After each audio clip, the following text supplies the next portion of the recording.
Welcome to the Sage of Three Paths podcast. We are three brothers who use this space to talk about a range of topics. Anything from politics, race, anime, and pop culture, each giving our own perspectives and opinions. I'm the youngest, Mo Jana, also known as Junior Lab. I'm the oldest, Okello, but my brothers call me AJ. Middle child Oz, aka Wizard King. We three brothers.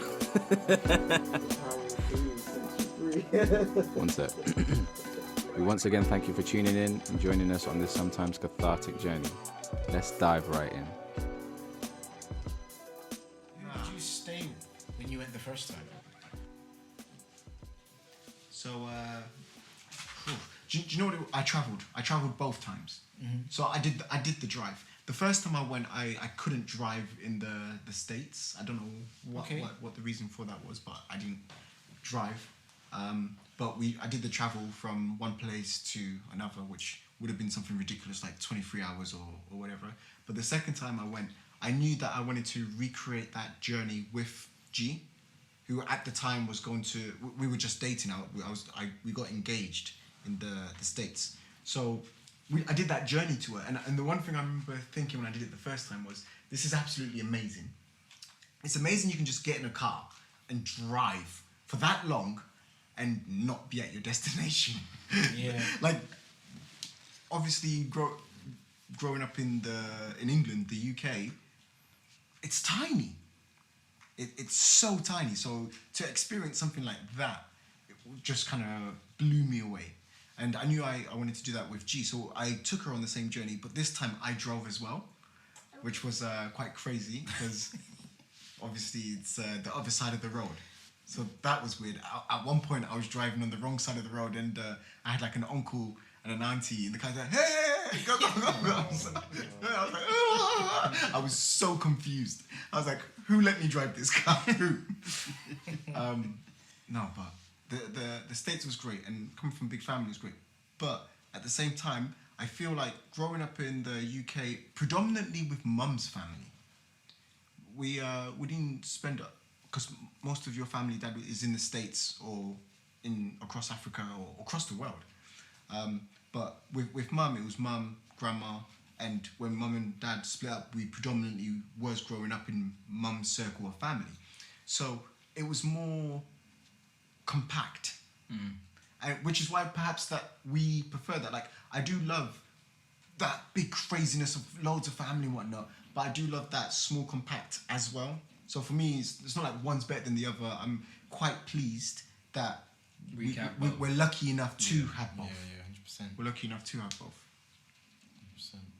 So I'm hoping that for like our children, we'll be able to do the same thing for them. Let them know, like, because it's nurturing, that small compact. Because I can imagine, Dad, for you and your siblings growing up, there was a lot of opportunities to go against rules because there's just so many of you. So like an example would be to sneak out. It wouldn't be too difficult if there's 13 of you. If someone just kind of like, say to one of the other siblings, hey, make an excuse for me while I slip out. Whereas if it was us, because it's just the three of us and it's a small space, if one of us is missing, it's where is he? What's going on? What's going on? Go and get the belts from upstairs. I can't find it, man. Well, really, it's not, even though there was so many of us, it still wasn't easy to sneak out because there's a roll call. Okay. Yeah. Okay, to be fair, Yeah, that old had school. That had Old the school. proper African upbringing. Yes, there's a roll call. You know, I mean, growing up in Africa, you don't have to be told what you have to do.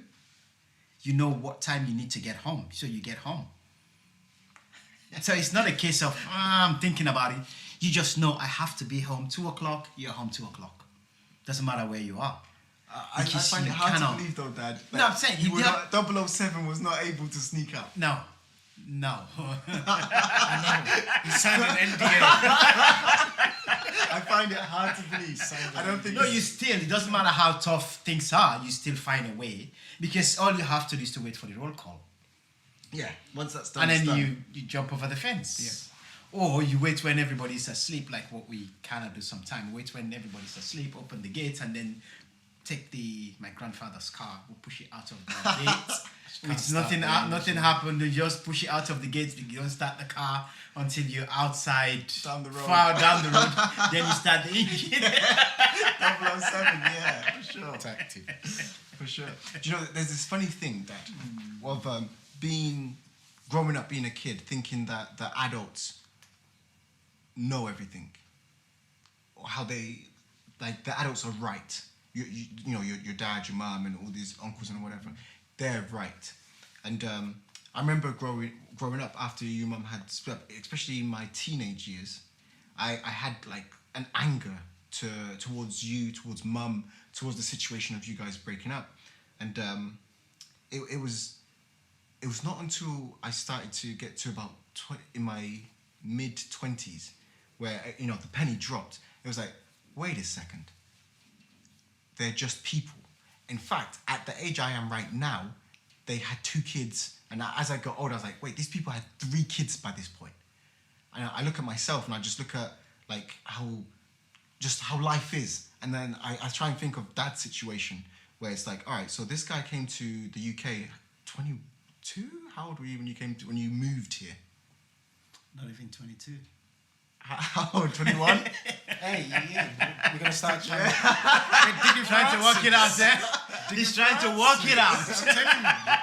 Is he legal? That's why I asked at the beginning, just to make sure. So Dad came here when he was 21. Okay, he's got 1 kid back in Africa, myself, and Before you were born. so you came before I was born. So Mum was pregnant with me and you came, right?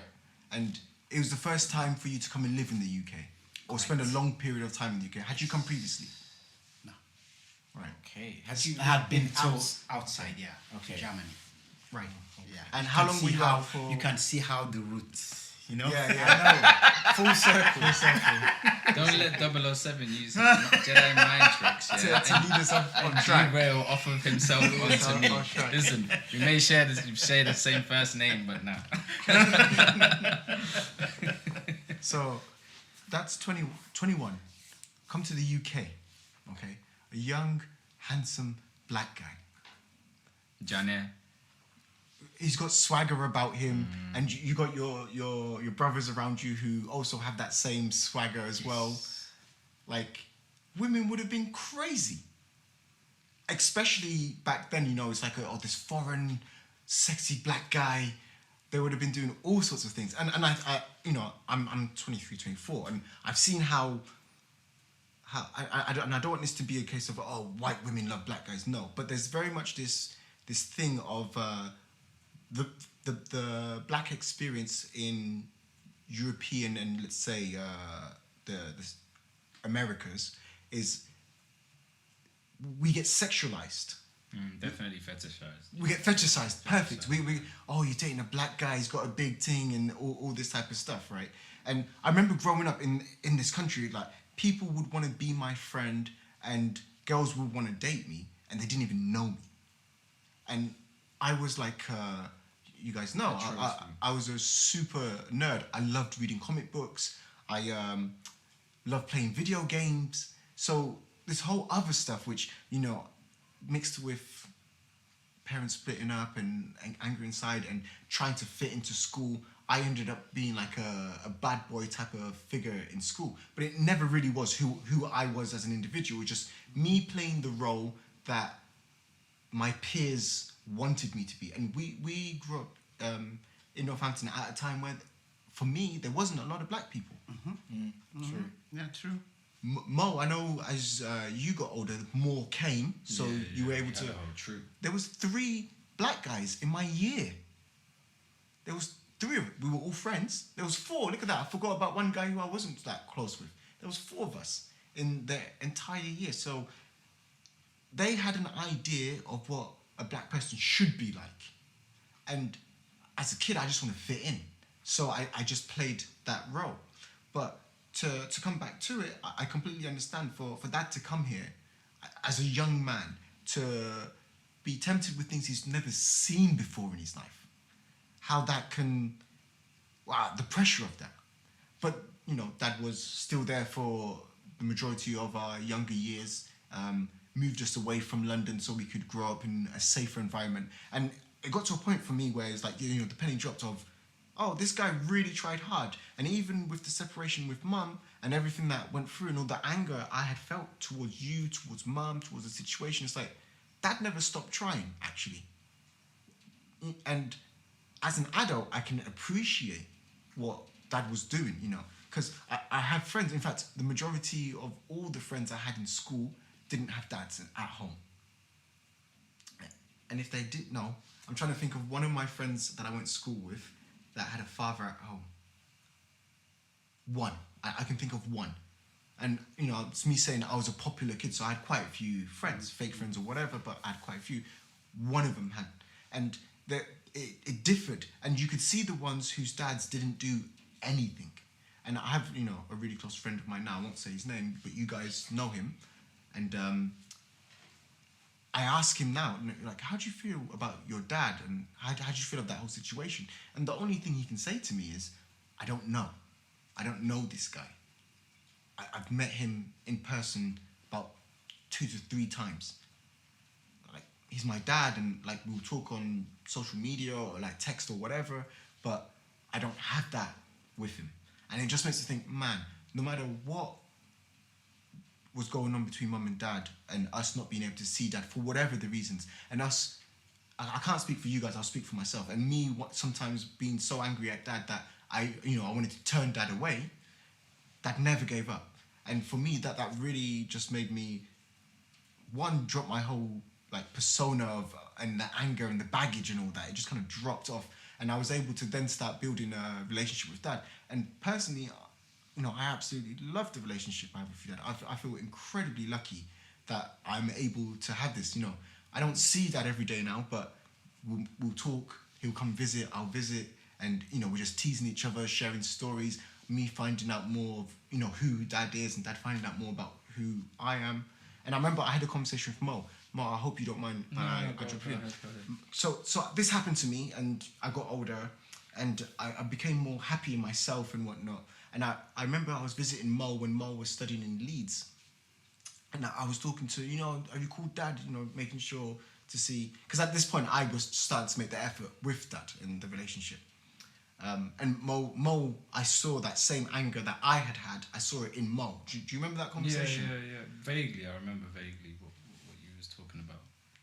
And I remember saying to you, so I speak to Mo about it, and he was pretty much saying the same things of how he felt, which was similar to how I felt at that time. I was around the same age you was at that time.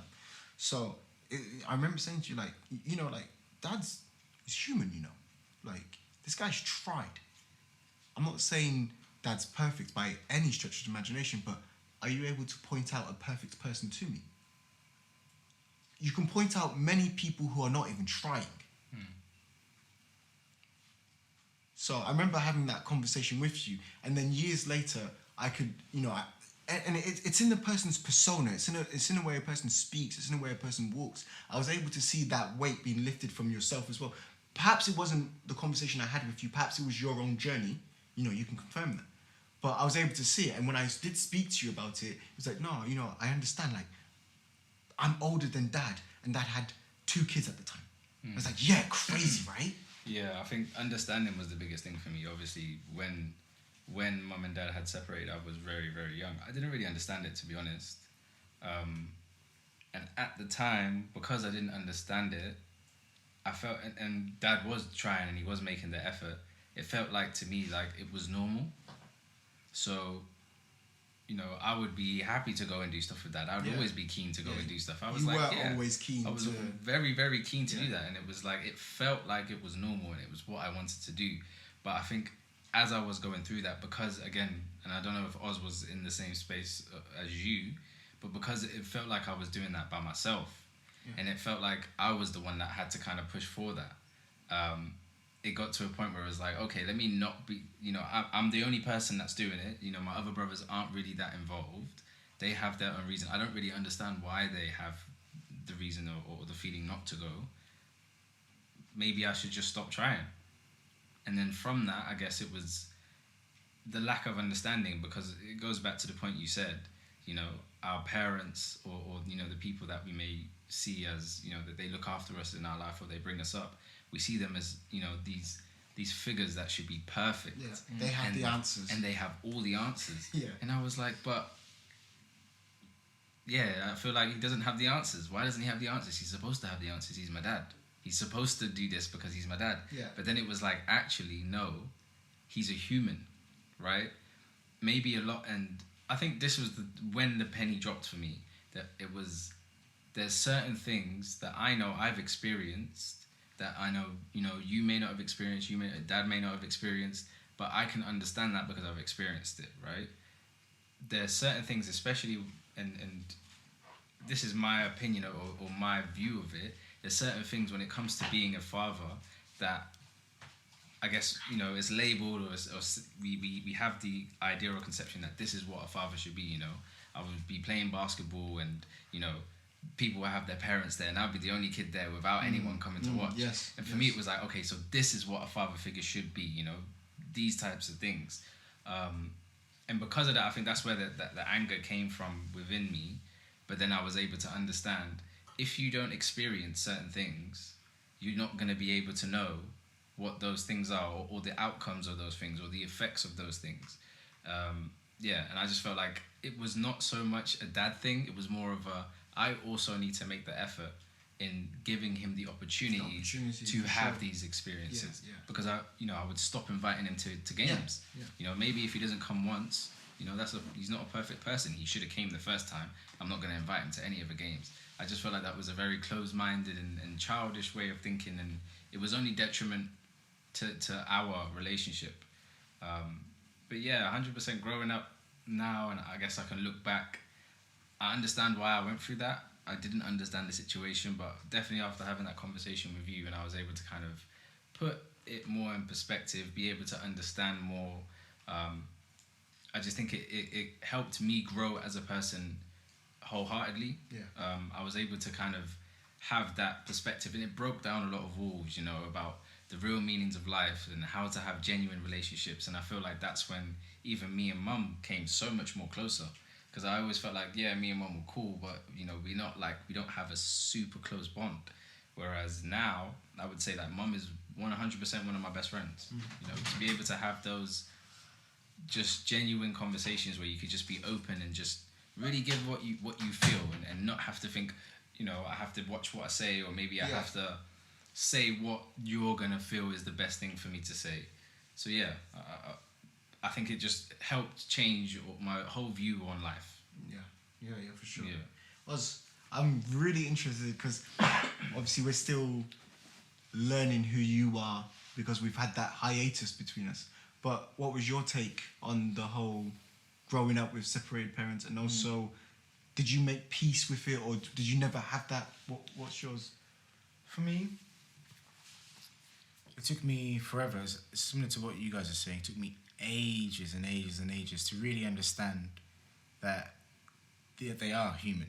Both of our parents. Yeah. That they're not God, judge, jury, Executioner.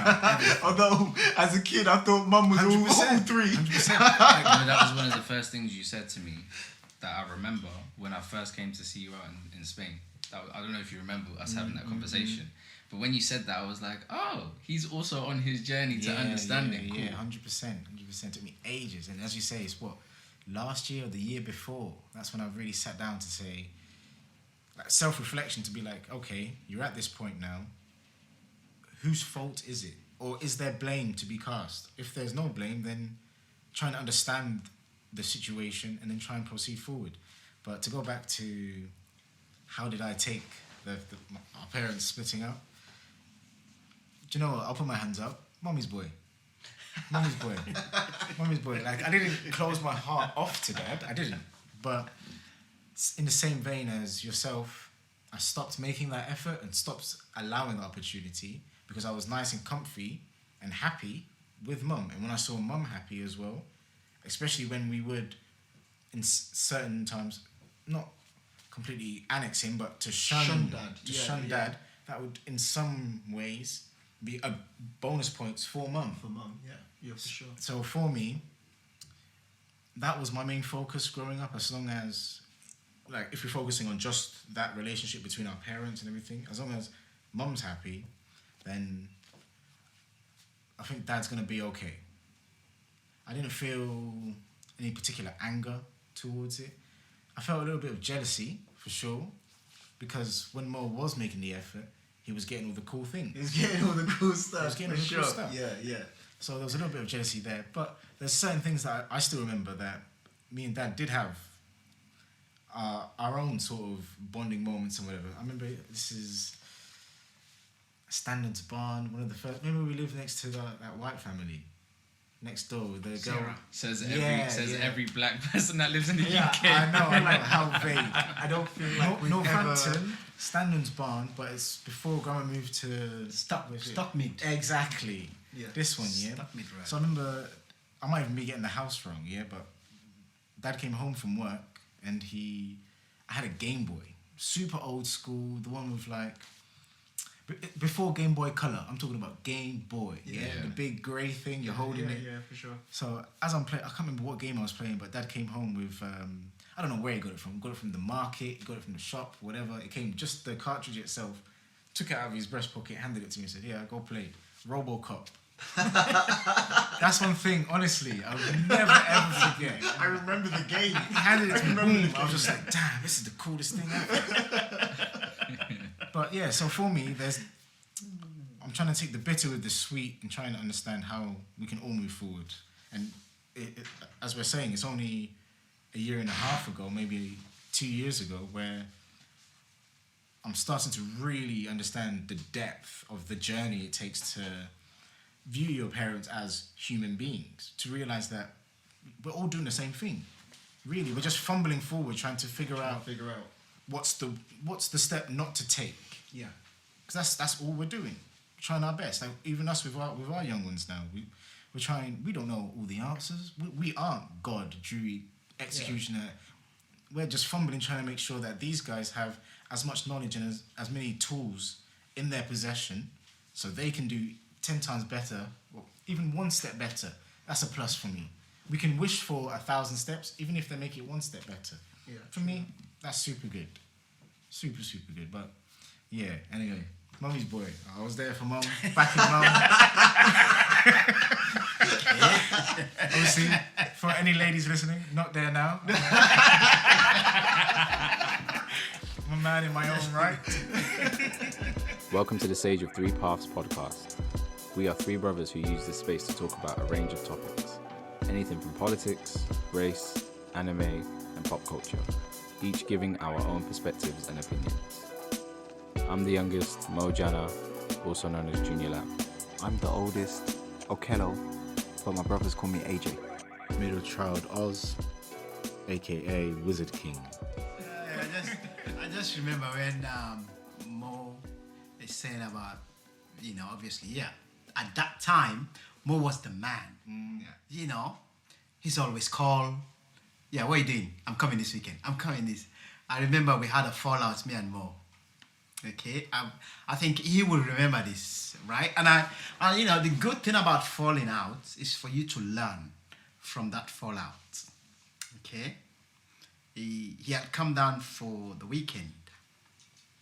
I think you remember. You're gonna remember when we had a big fallout. I knew we had a fallout.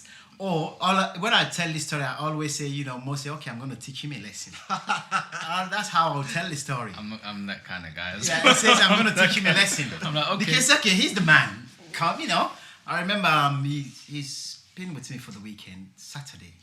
He went to see his friend. He says, oh, Dad, can I? I said, yeah. So around 6, 7, he phoned me, said, oh, Dad, can you pick me up?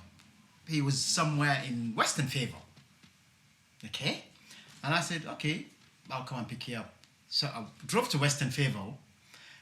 He's not there, and I calling him. He said, oh, I'm by the college, right? How did you from one yes, place to another? so he went by the college, and I'm driving around. Sorry, just to say, the college is about, let's say, The Northampton a College. 10-15 minute drive away from Western Favour. Just for the listeners to know the gap. So I'm thinking, okay, I've drove from home to Western Favour. It's not there. He said, "Oh yeah, I'll just come to just meet me by the college." So I drove to the college. It's not there. By this time, my blood pressure started going up. Okay. Then he wasn't there, and then I'm calling him. He's not answering. Eventually, I answered the phone. He said he's down by the pub. What's the name of the pub again? Lumbertops Pubs. That's the one. Which is another further 10-15 minute journey from the second place. Shorter than that. So he says down Lumbertops Pubs. So I drove down there. I still can't find Osman. Mo, sorry. I still can't find him. So I'm sitting in the car. I'm looking. Then I saw him walking towards me. He walks nicely, slowly. By this time, obviously, I was on red. Because he's giving me the runaround. Okay. I was on red. So he came in the car, "You're Dad." And I didn't even say you're I just bust. I said, "Right, I'm gonna have a word with that girl." I said, "I'm gonna have a word. She's distracting you. You're supposed to be focusing on education." I'm going to rah, rah, rah, rah. Obviously, I wasn't gonna do it. I was on red, and I want him to know that, you gave me the runaround. You can't do that. So he didn't say nothing. I didn't say nothing. I just drove. I didn't get out of the car, but he knew I was not happy. Okay? Maybe I overreact. That's how I look at it now. So obviously we came home, we drove home, and and after the weekend he went. And I think for the next nearly 2 months, he didn't visit me. Okay. So me and him will talk the weekend. So no, sorry, Dad, I'm busy. So he started becoming too busy for me. But then, at one time, the penny just, hold on a second, what's going on? So luckily, I pick it, I say, I see. I say, maybe I need to be nice to this girl. I say, if I want my son back, I need to be nice to this guy. And I say, there's no way I'm going to threaten again. So the next time I actually saw Mo was at Grandma's, and this girl was there. Like, "Hello, how are you?" Yeah, it's probably bestie. So to confirm, I do remember that. Yeah. 100%. Yeah.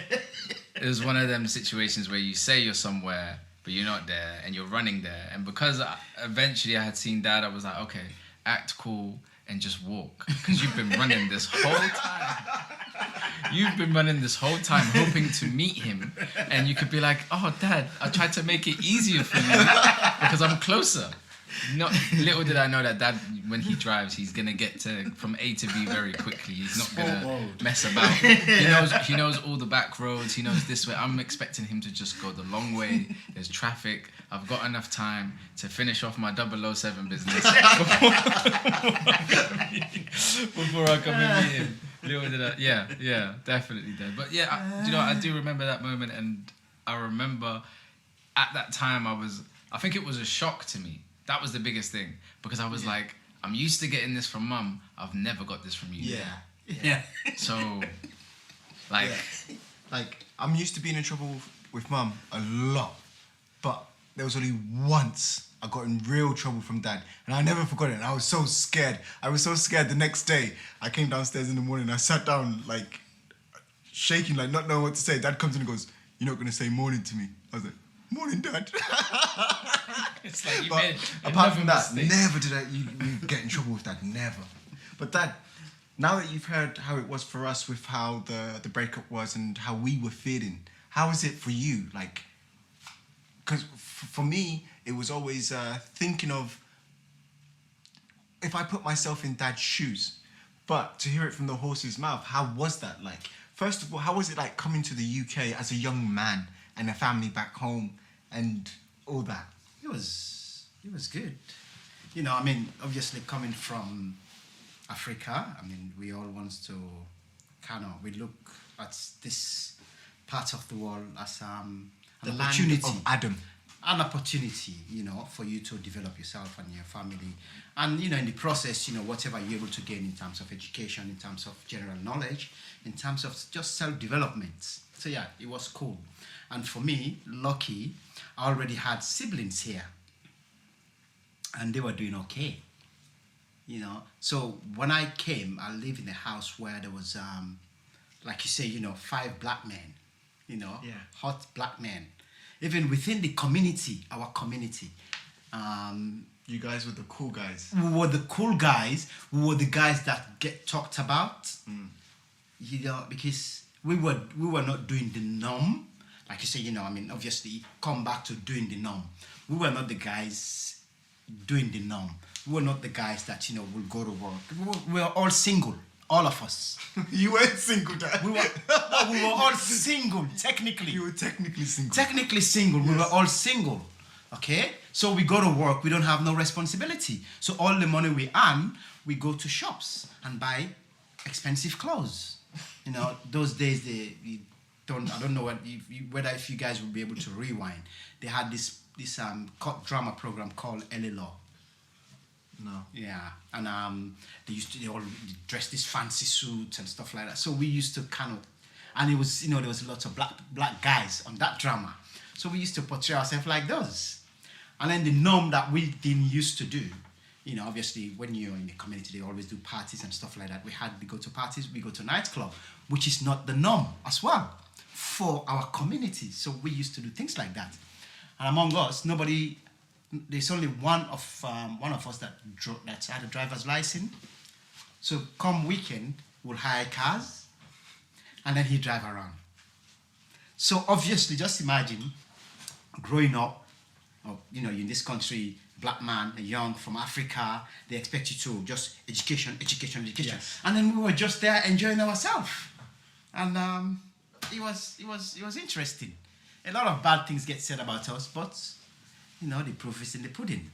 Because obviously people will always try to criticize you, And I think from then on, Johnny, a lot of things improved. There was a lot of things that I can look back now and think, okay, yeah.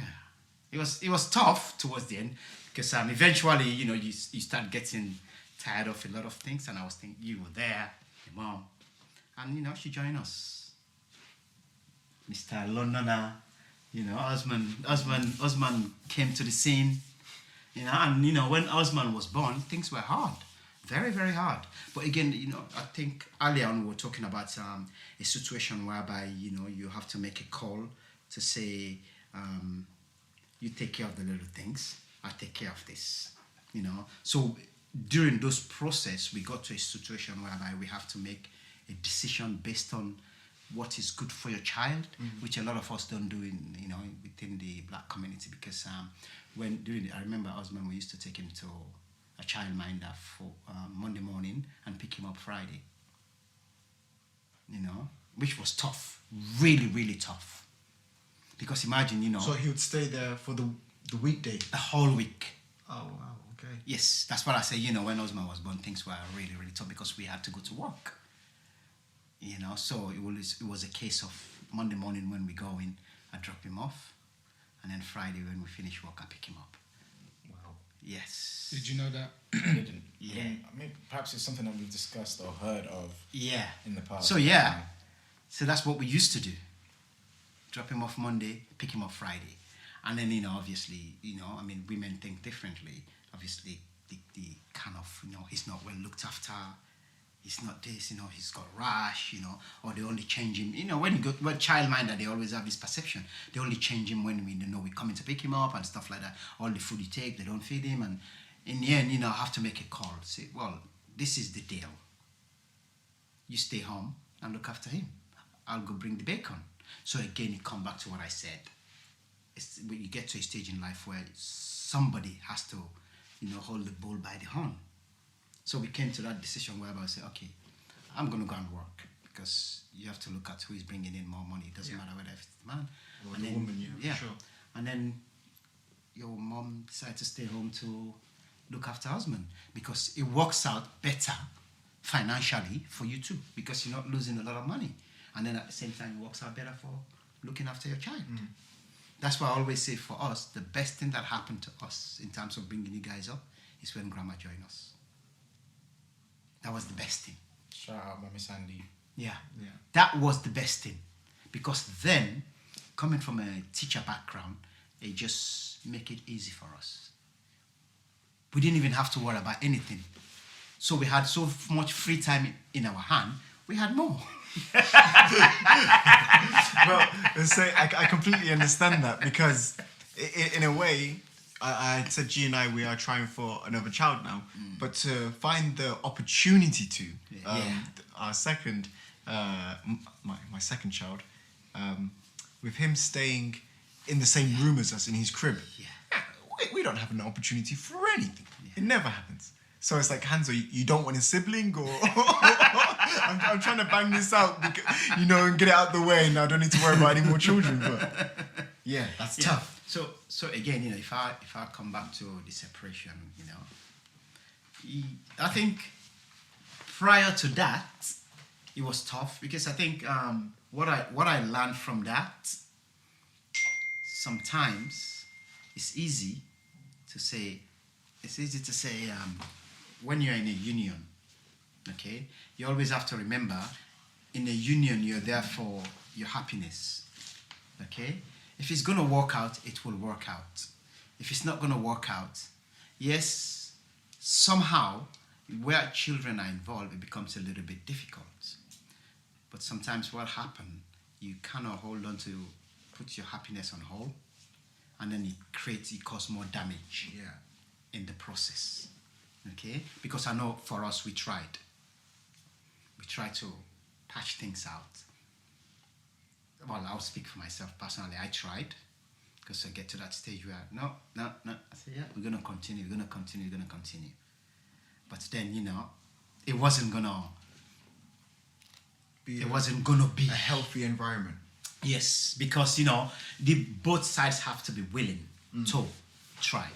But when both sides not willing to, then it becomes a little bit difficult. So yes, I mean, for me, at that time in my life, when it happened, at that time, I'd already retired. Kind of calm, I just more family orientated now. Yes, was I very good when we were in London? No. I was young when I moved to London. I can understand. So when I end up having a wife, I was still young. I still have people that were still hanging around me. So moving to Northampton is like, okay, no, I need to focus on the family. So for that to, for that not to work, becomes a little bit difficult. So even when eventually, the decision was made, and I think one thing that's, like you say, you always have to keep fighting. I remember during this, after we separated, I moved to Milton Keynes. Oh, I didn't know that. Yeah, I moved to Milton Keynes. So you moved to a completely different town, city. Correct, completely different town. Closer to London. Because I just couldn't deal with it. The only way I thought I could deal with it was just to move away from Northampton. Right? And I moved to Milton Keynes. I think I spent about a month there. And I think, nah, I'm going back. No, it ain't gonna happen. I'm not gonna run away, because I realized I was running away. So I came back, and I've ever been around. Yeah, we've went through different difficulties, but such is life. It has to happen. But if I always advise, if it's not working, even if there are kids, if it's not working, you don't waste each other's time and the kids. Let it be. Que sera, sera. Yeah, I mean, it's a tough one, because being a married man now, of course, I guess I'm still in the honeymoon period for my marriage. I mean, I've been with you for some time, 6 to 7 years now. We've been together. We've been married for over a year. Yeah, that's about right. And because we had that friendship formed in the 5 years before, it's something we had discussed. And it's like, no, if we're getting married, that's it. I don't care if one day you hate my guts. We're not getting a divorce. we're not going to do that.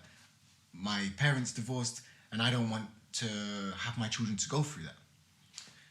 And I'm still very much of that thought now. Like, I can't imagine a possibility where her and I are unable to see eye to eye, or because no, of course we don't see eye to eye sometimes, but unable to work through things. I can't see it right now, and I understand it's the honeymoon period that I'm still in for my marriage. Her parents have been married for 30 plus years, and it's different because she's from the Asian community, so it's completely different in terms of what's culturally accepted and whatnot. But they did separate for some time, and they got back together. And when they did separate, the effect it had on her very tight-knit family, she is aware of how bad it can be. So she's on the same mind as me. But I know for a fact now, my mother-in-law has this love-hate relationship with her husband, my father-in-law. Mm-hmm. She finds him incredibly annoying. But if he goes for long periods of time, she misses him like crazy. And like G and I will look at them sometimes and be like, we're probably going to end up like that one day. Like, you're probably going to hate my guts and I'm going to hate your guts. But we're not going anywhere. She's like, that's fine. If we can achieve that, that's a win. So I would like to think the possibility of separating doesn't happen. But of course, life is life. Huh? Anything's possible. Yeah. And on that note, I don't think you've introduced yourself, Dad. Would you like to let the people know who they're talking to? So. Yeah, who our guest was this episode. Because not everyone can call you Dad. Yeah, well, everyone can call me Dad, or they can call me Dan. Dan. Yeah. Well, for the listeners there, one of the Janas, Mr. Mohammed Konkola Jane, and father to Ozzy, AJ, and Mo, and I'm privileged to actually be invited to come into this podcast. Well, I wasn't invited. No, you were blackmailed I was, to come. I was forced. 007 I may not have all these skills, but I have some of these skills for sure. You know, some of the lyrics I wrote one time, because that name, 007, you know, one thing I wrote, I said 014, I'm 2 times better. 2 times 007. Yeah.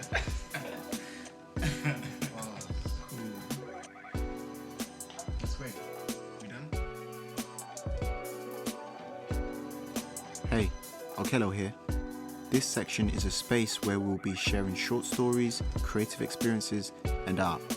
This week, I'll be telling you about the tale of Sengbe the Gallant. The Tale of Sengbe the Gallant, Part 4. After 2 months at sea, the Amistad was seized by the US brig Washington off the coast of Long Island, New York. Sengbe Pierre and the surviving African captives were arrested and charged with murder and piracy. With calmness and stillness, it comes to an end. We hope you found some gems and go away richer in soul and spirit. We're showing you the 3 paths of the sage. Your path is your own. Which path do you follow? Until next time.